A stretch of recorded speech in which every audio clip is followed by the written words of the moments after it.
మీ అందరికీ కూడా నా ప్రత్యేకమైనటువంటి శుభవందనాలు తెలియజేస్తున్నాను. అందరికీ వందనాలు. బాగున్నారు అందరూ కూడా? దేవుని కృపచేత మనందరం క్షేమంగా ఉన్నాం. మరలా ఈ చక్కని సమయంలో మనం కలుసుకుని దేవుని సన్నిధిలో ఆనందించడానికి చక్కని సమయం దేవుడు మనకి ఇచ్చారు. అందుని బట్టి దేవునికి మహిమ కలుగును గాక. ఆమేన్. మరి కొద్ది సమయము దేవుని యొక్క వాక్యాన్ని కూడా మనం నేర్చుకుందాం. ఒక స్త్రీ గురించి నేర్చుకోబోతున్నాం. ఆ స్త్రీ ఎవరంటే మోసగత్తె అయిన స్త్రీ. ఎవరండి? మోసగత్తె అయిన స్త్రీ. స్త్రీలకి చాలా పేర్లు ఉన్నాయి బైబిల్ గ్రంథంలో. ఒక్కొక్క దాన్ని మనం నేర్చుకుంటా వస్తున్నాం. అటు మంచి క్వాలిటీస్ ఉన్నవాళ్ళు ఉన్నారు, చెడ్డ క్వాలిటీస్ ఉన్నవారు కూడా ఉన్నారు. సామెతల గ్రంథంలో చాలామంది స్త్రీలు మనకి కనిపిస్తూ ఉంటారు. గయ్యాళి అని, జార స్త్రీ అని, పరస్త్రీ అని, చెడు స్త్రీ అని, కపటము కలిగిన స్త్రీ అని, వివేకము లేని సుందర స్త్రీ అని, సిగ్గు తెచ్చే స్త్రీ అని, మూడురాలైన స్త్రీ, జగడగొండి అయిన స్త్రీ, వేశ్య అయిన స్త్రీ, గయ్యాళి అయిన స్త్రీ, జారిణి అయిన స్త్రీ, కంటకురాలైన స్త్రీ, వీళ్ళందరూ కూడా బ్యాడ్ క్వాలిటీస్ అనమాట. ఇంకా మంచి వాళ్ళు ఎవరంటే జ్ఞానవంతురాలైన స్త్రీ, నెనరు గల స్త్రీ, యోగ్యురాలైన స్త్రీ, సుబుద్ధి కలిగిన స్త్రీ, గుణవతి అయిన స్త్రీ, భయభక్తులు కలిగిన స్త్రీ. ఇలా బైబిల్ గ్రంథంలో కొంతమంది స్త్రీలు మనకి కనిపిస్తూ ఉంటారు. ఈరోజు మనం నేర్చుకునే స్త్రీ ఎవరంటే మోసగత్తె అయిన స్త్రీ. బైబిల్లో అటు మంచివారి గురించి వ్రాసారు, చెడ్డవారి గురించి కూడా వ్రాసారు. అయ్యో ఈ స్త్రీ చెడ్డది, ఈమె గురించి బైబిల్లో ఎందుకు అని అనుకోలేదు. బైబిల్లో వ్రాయబడిన స్త్రీ గురించే కానీ పురుషుని గురించే కానీ అర్ధరహితంగా ఏది కూడా వ్రాయబడలేదు. దేవునికి స్తోత్రం. ఎందుకు వ్రాయించాడు దేవుడు అని అంటే వారి జీవితాలలో నుండి కొన్ని పాఠాలు మనకి నేర్పించడానికి. అటు చెడ్డవారిని చూపించారు, మంచి వారిని చూపించారు. ఎందుకు? వారి జీవితాలు మనకి పాఠాలు నేర్పించడానికి. దేవునికి స్తోత్రం. అయితే ఈరోజు మనము మోసగత్తె అయిన స్త్రీ గురించి నేర్చుకున్నాము కదా. ఆ మోసగత్తె అయిన స్త్రీ, ఆమె పేరు ఏంటి అంటే కొజ్బీ. పలకటానికి కొంచెం కష్టంగాను, వినడానికి కొంచెం ఇబ్బందిగాను, ఏదో మాట మనకి వినిపించేటట్టుగా ఉంది ఆ మాట, కొజ్బీ. దేవునికి స్తోత్రం. అయితే ఈమె గురించి, ఈమె పేరు ఎక్కడ వ్రాయబడి ఉందంటే సంఖ్యాకాండం చూడండి 25వ అధ్యాయము 15వ వచనంలోను 17వ వచనంలోను మనకి ఈమె పేరు కనబడుతుంది. చంపబడిన స్త్రీ పేరు కొజ్బీ. చాలు ఆమె పేరు గురించి, తర్వాత అవన్నీ నేను చెప్తాను. అలాగే 17వ వచనంలో కూడా మనకి కనిపిస్తుంది చివరి లైన్లో, మిద్యానీయుల అధిపతి కుమార్తెయునైన కొజ్బీ. ఈ రెండు చోట్ల కూడా ఆమె పేరు మనకి కనబడుతుంది. ఈ 25వ అధ్యాయంలో ఆమె గురించినటువంటి కొన్ని విషయాలు, ఆమె జీవితం గురించినటువంటి కొన్ని విషయాలు ఈ 25వ అధ్యాయంలో మనకి కనిపిస్తాయి. దేవునికి స్తోత్రం. హల్లెలూయా. ఈ కొజ్బీ అనేటువంటి ఈ స్త్రీ తన యవ్వన కాలంలోనే తాను చేసిన పాప ఫలితాన్ని అనుభవించింది. యవ్వన కాలంలోనే ఆమె చేసిన పాప ఫలితాన్ని అనుభవించింది. ఆమె ఒక ప్రధాన యాజకుని యొక్క మనవడైన ఫినెహాసు అనే వ్యక్తి చేతిలో చంపబడింది. హల్లెలూయా. ఈమె చాలా భయంకరమైన నీచమైన జీవితం జీవించినప్పటికీ ఆమె మరణం మాత్రం చాలా దయనీయంగా ముగిసిపోయింది. దేవునికి స్తోత్రం, హల్లెలూయా. ఈమె జీవితం మనకి ఏమి నేర్పిస్తుంది అనంటే, ఒకవేళ ఎవరైనా దేవుని మీద కానీ, దేవుని వాక్యము మీద కానీ, దైవ జనుల మీద కానీ తిరుగుబాటు చేస్తే వారి జీవితాలు ఎలా ఉంటాయో ఈ కొజ్బీ జీవితం ద్వారా మనం నేర్చుకుంటున్నాం. దేవునికి స్తోత్రం. దేవుని మీద కానీ, దేవుని వాక్యం మీద కానీ, దైవ జనుల మీద కానీ తిరుగుబాటు చేసి నా ఇష్టం నా జీవితం అన్నట్టుగా ఎవరైనా ప్రవర్తిస్తే వాళ్ళ జీవితాలు ఎలా ఉంటాయో ఈ కొజ్బీ జీవితం నుంచి మనము పాఠం నేర్చుకుంటున్నాం. దేవునికి స్తోత్రం, హల్లెలూయా. అందుకనే ఈమె గురించి ఈ బైబిల్ గ్రంథంలో వ్రాయబడింది. ఈమె మోసగతి అయినా, ఈమె జీవితం అంత యథార్థవంతమైనది కాకపోయినా ఈమె గురించి బైబిల్లో వ్రాసి పెట్టారు. ఎందుకనంటే ఆమె జీవితం ద్వారా కూడా కొన్ని పాఠాలు మనకి నేర్పించాలని. అయితే వాక్య సందర్భంలోనికి మనం వద్దాం. ఇశ్రాయేలీలు ఐగుప్తు దేశము నుంచి ప్రయాణమై వచ్చుచున్నప్పుడు వారు చాలా మజిలీల గుండా ప్రయాణం చేసుకుంటూ వస్తున్నారు. చాలా స్థలాల్లో వారు ఆగారు. వారికి ముందు మేఘ స్తంభము నడిచేది. మేఘము కదిలి వెళుతున్నప్పుడల్లా వాళ్ళు ప్రయాణము సాగించాలి. మేఘం ఆగిపోతే ఇక వారు అక్కడ ఆగిపోయి గుడారాలు వేసుకుని అక్కడే ఉండాలని అర్థం. కనుక ఆ విధంగా వాళ్ళు ప్రయాణం కొనసాగుతున్న సందర్భంలో ఇశ్రాయేలు పక్షంగా దేవుడు ఉండేవాడు. అన్ని విషయాల్లో కూడా ఇశ్రాయేలు పక్షంగా దేవుడే ఉండి ప్రతి విషయంలో వాళ్ళకి జయమునిచ్చేవాడు. వీళ్ళ ప్రయాణమై వచ్చుచున్నప్పుడు చాలా మంది రాజులు వీళ్ళకి విరోధంగా లేచి యుద్ధానికి వచ్చారు. వీళ్ళ మీదకి యుద్ధానికి వచ్చినప్పుడు దేవుడే వాళ్ళ పక్షంగా ఉండి యుద్ధం చేయించి ఆ శత్రువులను హతమార్చాడు. దేవునికి స్తోత్రం, హల్లెలూయా. దేవునికి మహిమ కలుగునుగాక. ప్రత్యేకంగా బైబిల్లో వ్రాయబడిన మాట ఏంటంటే, అమోరీయుల రాజైన సీహోనును, బాషాను రాజైన ఓగును వాళ్ళు చంపినట్లుగా మనకి ప్రత్యేకంగా వాక్యంలో వ్రాయబడుతుంది. వీరందరినీ చంపుకుని వాళ్ళు వస్తా ఉన్నారు. వాగ్దానము చేయబడిన కానాను దేశానికి ప్రయాణమే వచ్చుచున్నారు. ఇక వాళ్ళు యోర్దాన్ నదిని దాటిన తర్వాత మోయాబు అనే ప్రాంతానికి వచ్చారు. మోయాబు మైదానంలో గుడారాలు వేసుకుని నివసిస్తున్నారు.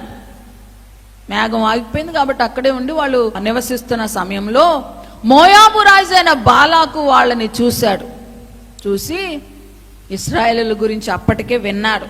అంతకుముందే అమోరీయుల రాజైన సీహోనును, బాషాను రాజైన ఓగును కూడా వీళ్ళు చంపేశారు అన్ని వార్తలన్నీ కూడా విని ఈ రాజుకి చాలా భయం పట్టుకుంది. వీళ్ళు మన ప్రాంతానికి కూడా వచ్చారు, మన దేశం మీద కూడా యుద్ధం చేసి మనల్ని కూడా ఓడించి మనల్ని కూడా స్వాధీనం చేసేసుకుంటారు, వీళ్ళని ఎలాగైనా నాశనం అయిపోయేటట్టుగా చూడాలి, ఓడిపోయేటట్టుగా చూడాలి అని ఆలోచిస్తున్నాడు. డైరెక్ట్గా వెళ్ళి వాళ్ళతో యుద్ధం చేసే ధైర్యం ఇతనికి లేదు. డైరెక్ట్గా వెళితే ఓడిపోవటం ఖాయం. కాబట్టి ఇండైరెక్ట్గా ఎలాగైనా వీళ్ళకి దెబ్బ కొట్టాలని ఆలోచన చేస్తున్న సందర్భంలో ఆయనకు వచ్చిన ఒక ఆలోచన ఏంటంటే, బిలాము అనే ఒక ప్రవక్త ఉన్నాడు, ఆ ప్రవక్తను పిలిపించి, బిలాము యొక్క ప్రత్యేకత ఏంటంటే అతని నోట నుంచి ఏమి పలికితే అది జరిగిపోతుంది. ఆశీర్వదిస్తే ఆశీర్వాదము, శపిస్తే శాపం వస్తుంది. కాబట్టి ఆ వ్యక్తిని పిలిపించి వీళ్ళను శపించమందాము. ఇక వాళ్ళని శపిస్తే ఆ శాపం వాళ్ళ మీద పనిచేస్తుంది, యుద్ధంలో వాళ్ళు ఓడిపోతారు, ఆ విధంగా మనం వాళ్ళని జయించవచ్చు అని ఈ బాలాకు రాజు యొక్క ప్లాన్. దేవునికి స్తోత్రం, హల్లెలూయా. ఆ ప్లాన్తో బిలాము దగ్గరికి కౌరు పంపించాడు. కొన్ని కానుకలు, బహుమతులు ఇచ్చాడు. ధనము, బంగారము, వెండి ఇవన్నీ కూడా బహుమతులుగా ఇచ్చి సేవకులకి ఇచ్చి బిలాము ప్రవక్త దగ్గరికి పంపించాడు. బిలాము ప్రవక్త మరి ఆ కానుకలు, ఆ బహుమతులన్నీ చూసేసరికి కొంచెం ఆశ కలిగి ఏమని చెప్పారంటే వచ్చిన సేవకులు, ఇదిగో ఒక జనము వచ్చి ఈ భూతలం అంతా కూడా కప్పివేసి ఉన్నారు, మా రాజు వచ్చి నిన్ను వాళ్ళని శపించమంటున్నారు, కనుక నువ్వు మాతో రా అని ఆ బహుమానాలు ఇవ్వబోతుంటే, ఆగండి నేను యెహోవా యొద్ద విచారణ చేసి వస్తానని చెప్పి వెళ్ళి విచారణ చేసి దేవుడు వెళ్ళొద్దన్నాడు అని చెప్తే వెళ్ళొద్దన్నాడని చెప్పి వాళ్ళని పంపించేస్తాడు. రెండవసారి మరలా వాళ్ళకి కానుకలు ఇచ్చి పంపిస్తాడు. అలా 3 సార్లు జరిగిన తర్వాత ఆ బిలాము బాలాకు రాజు పంపినటువంటి ఆ కానుకలకు ఆశపడి ఏం చేశాడు, దేవుని మాట పక్కన పెట్టి ఆ బహుమతులకు ఆశపడి ఆ ప్రజలను శపించడానికి బయలుదేరాడు. దేవునికి స్తోత్రం, హల్లెలూయా, దేవునికి మహిమ కలుగును గాక. దేవుని మాట కన్నా, దేవుని కార్యాల కన్నా ధనము బంగారము అతనికి ఆసక్తిగా కనిపించింది. దేవుని మాట కంటే ఎక్కువ అతని ఎదుట ఉన్న ధనము బంగారము ఇవన్నీ కూడా అతనికి ఎక్కువగా అనిపించింది. వాటన్నిటినీ చూసి ఆశపడి బయలుదేరి వెళతా ఉన్నాడు. దేవునికి మహిమ కలుగును గాక. ఆమేన్. నేటి దినాల్లో చాలా మంది కూడా అలాగే దేవుని కంటే ఎక్కువగా ధనము మీద బంగారము మీద ఆశ పెట్టుకుని దేవునికి విరోధమైన కార్యాలను చేస్తా ఉన్నారు. యూదా పత్రికలో అయితే ఉంటుంది కదా, కొందరంట బిలాము నడిచిన త్రోవలో నడిచిరి అని ఉంటుంది. ఏ త్రోవలో నడిచారు బిలాము? దేవుని మాటను పక్కన పెట్టి బహుమతులను ఆశించి, ధనమును ఆశించి ప్రజలను శపించడానికి బయలుదేరి వెళ్ళాడు కదా. అదే విధంగా నేటి దినాల్లో కూడా చాలా మంది బిలాము వలె దేవుని కంటే ఎక్కువగా ధనము మీద, రకరకాల ఈ లోక సంబంధమైన భోగముల మీద ఆశ పెట్టుకుని దేవునికి దూరం అవుతున్నారు. హల్లెలూయా, హల్లెలూయా. ఈ అశాశ్వతమైన లోక భోగాల కోసము చాలా మంది శాశ్వతమైన దేవుని రాజ్యాన్ని పోగొట్టుకుంటున్నారు. ధనము బంగారము ఎప్పుడు మనతో పాటు ఉంటుందా? మనం సంపాదించాం కదా అని చెప్పి మనతో పాటు అవి వచ్చేస్తాయా? అవి ఎప్పుడూ కూడా నిలిచి ఉండవు, అశాశ్వతమైనవి అవి. కానీ శాశ్వతమైనది ఏంటి? దేవుని రాజ్యం. కానీ ప్రజలు ఎలా ఉన్నారంటే ఈ అశాశ్వతమైన వాటి కోసము శాశ్వతమైన దానిని దూరం చేసుకుంటున్నారు, శాశ్వతమైన దేవుని రాజ్యాన్ని దూరం చేసుకుంటున్నారు. అలా ఉండకూడదని ఈరోజు వాక్యం మరొకసారి మనకి జ్ఞాపకం చేస్తూ ఉంది. బైబిల్లో మోషేను మనము చూస్తే, మోషే రాజు గారి యొక్క ఇంటిలో పెరుగుతున్నాడు. మోషే గురించి వాక్యం ఏమైనా వ్రాయబడిందో తెలుసా? ఆ ఐగుప్తు దేశంలో ఉన్న సుఖభోగముల కంటే క్రీస్తు ప్రజల నిమిత్తము నింద గొప్ప భాగ్యమని ఎంచుకున్నారంట. హల్లెలూయా. మోషే చక్కగా రాజుగారి ఇంట్లో జీవిస్తున్నాడు, అతనికి ఏమీ కొదవలేదు, హాయిగా ఉండొచ్చు, అన్ని భోగాలు చక్కగా అనుభవించవచ్చు. కానీ అవన్నీ వదిలిపెట్టేసి ప్రజల నిమిత్తం శ్రమ పడడానికి వచ్చేసాడు. హల్లెలూయా. క్రీస్తు ప్రజల నిమిత్తం నిందపడటం గొప్ప భాగ్యంగా ఎంచుకుని ఐగుప్తు భోగాలన్నిటినీ విడిచి వచ్చేసాడు మోషే. ఇప్పుడు నేను శ్రమ పెడితే శాశ్వతమైన రాజ్యంలో నాకు విస్తారమైన దీవెన వస్తుందని అతడు ఆ దీవెన కొరకు ఎదురు చూసి ఇప్పుడు శ్రమ పడడానికి ఇష్టపడ్డాడు. మనమేమో దానికి క్వైట్ ఆపోజిట్. ఇప్పుడు సుఖాన్ని మనం చూసుకుంటాం, ఈ సుఖం కోసం శాశ్వతమైన దానిని దూరం చేసుకుంటాం. అలా ఉండకూడదని వాక్యం మనకి జ్ఞాపకం చేస్తుంది. మోషే అలా విడిచిపెట్టి దేవుని కోసం నిందపడటం గొప్ప భాగ్యమని ఎంచుకుని వచ్చేసాడు. హల్లెలూయా. ఈ బిలాము కూడా అలా లేడు, మోషేలాగా లేడు. అప్పటి వరకు బాగానే ఉన్నాడు, దేవునితో మంచి సహవాసం కలిగే ఉన్నాడు.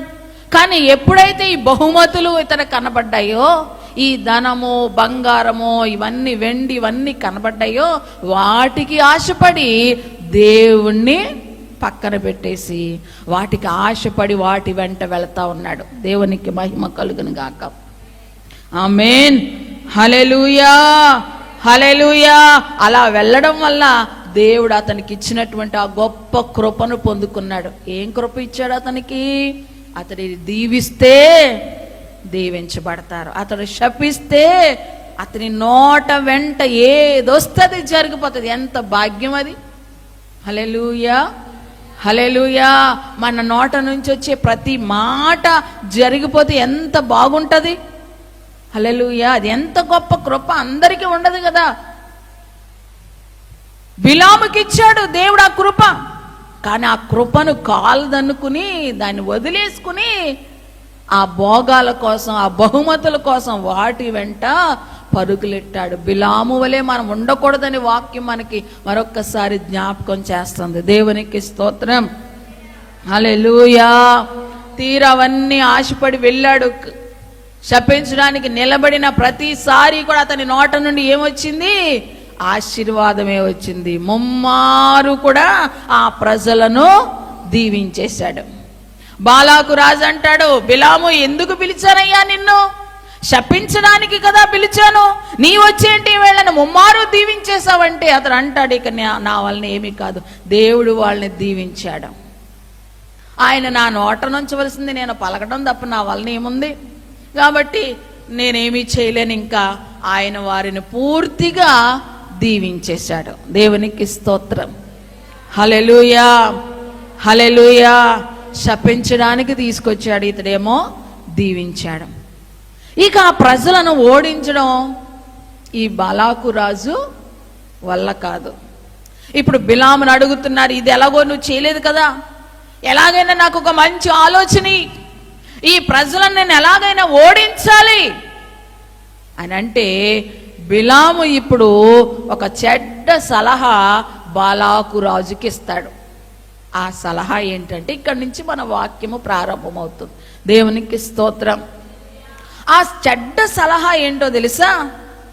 నువ్వేం చేస్తావంటే, మీ మోయాబీలలో, మీ దేశంలో ఉన్న కొంతమంది యవన స్త్రీలు ఉంటారు కదా, ఆ యవన స్త్రీలను ఇశ్రాయేలుల మధ్యలోనికి పంపించండి.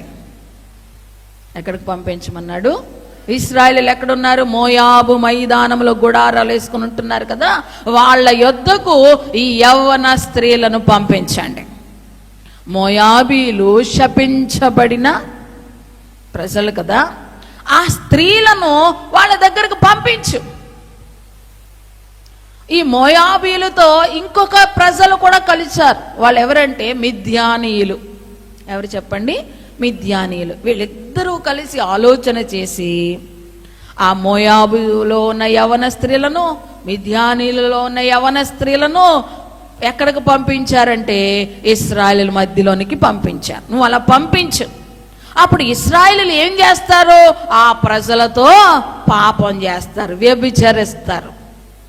ఎప్పుడైతే వ్యభిచారం అంటే దేవునికి ఇష్టం కాదు, వీళ్ళు వ్యభిచరిస్తారో, వచ్చిన స్త్రీలు వాళ్ళతో వ్యభిచరించడం మాత్రమే కాకుండా వాళ్ళు విగ్రహారాధన చేసేటట్టుగా కూడా ప్రేరేపించమని చెప్పు అని చెప్పి పంపించి వాళ్ళని వ్యభిచరించేటట్లుగా చేసి వాళ్ళని విగ్రహారాధన చేసేటట్లుగా చేస్తే, దేవునికి వ్యభిచారము విగ్రహారాధన ఇష్టం కాదు కాబట్టి ఖచ్చితంగా దేవుని కోపం ఆ ప్రజల మీదకి వస్తుంది. హల్లెలూయా, హల్లెలూయా.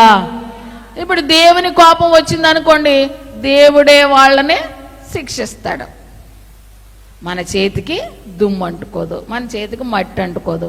ఆ ప్రజలు దేవుని చేతిలోనే చస్తారు.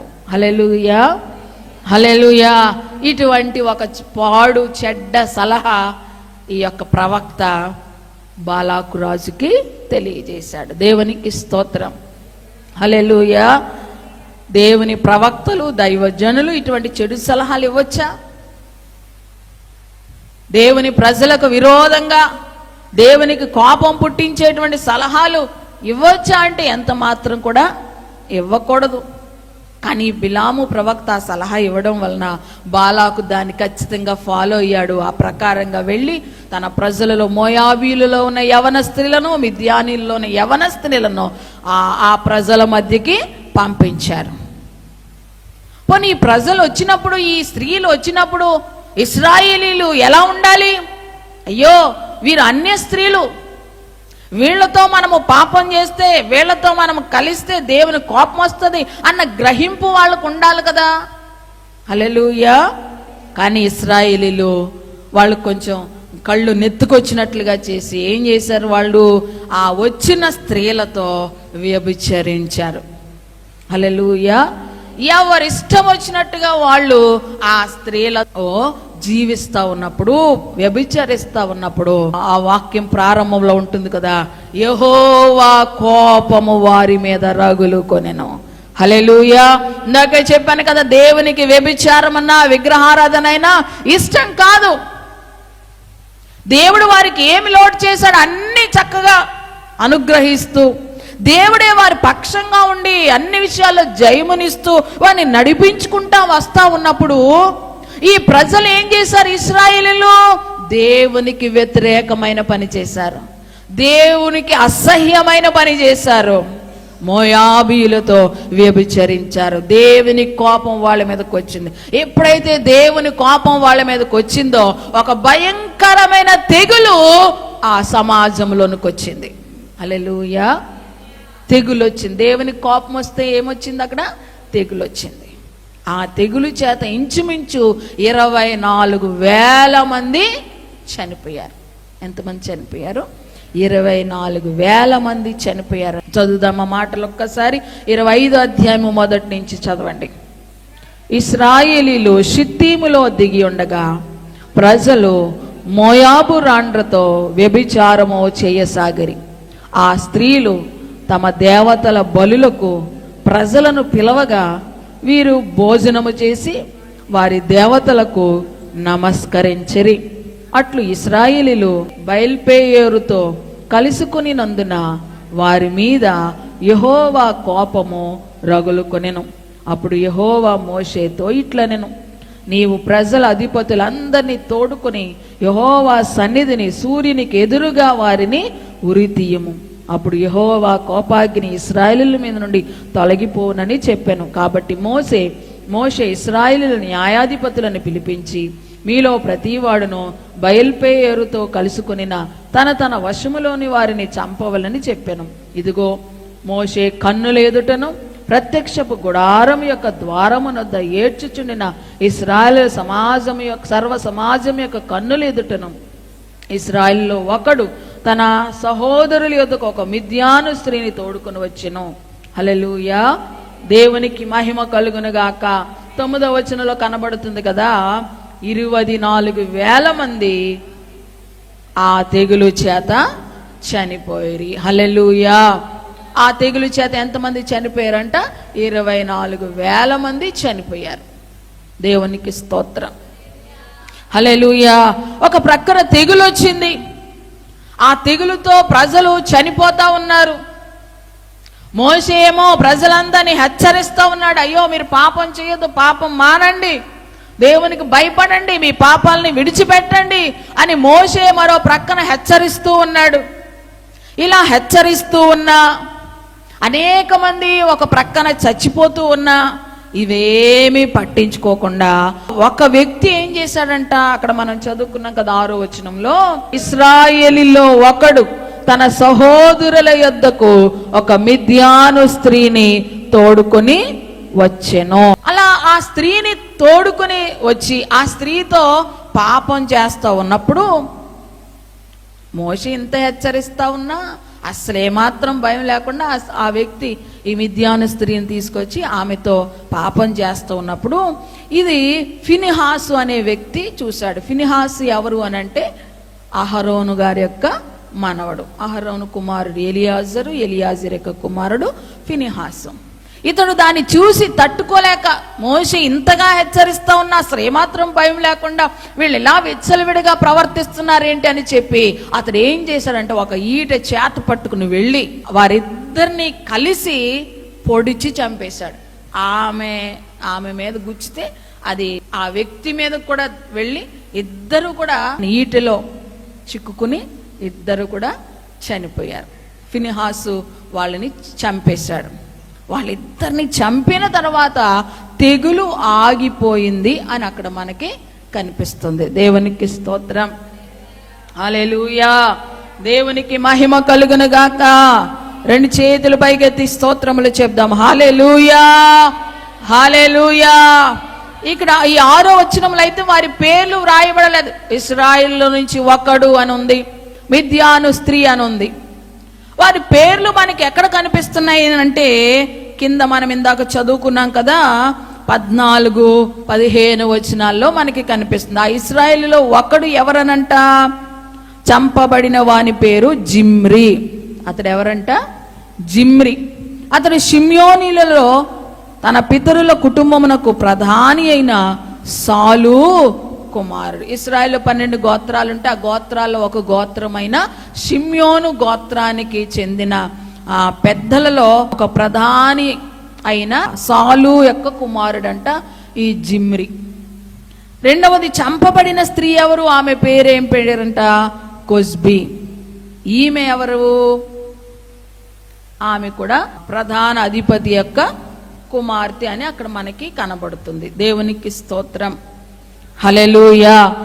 అయితే ఇక్కడ మనం గమనించవలసినటువంటి విషయం ఏంటంటే, భయంకరమైనటువంటి తెగులు వస్తూ ఉన్నా ఏమాత్రం కూడా వీళ్ళు భయం లేకుండా పాపం చేస్తూ ఉన్నప్పుడు ఫినిహాసు దానిని చూసి వాళ్ళిద్దరిని చంపివేయగానే తెగులు ఆగిపోయింది. దేవునికి స్తోత్రం, హల్లెలూయా.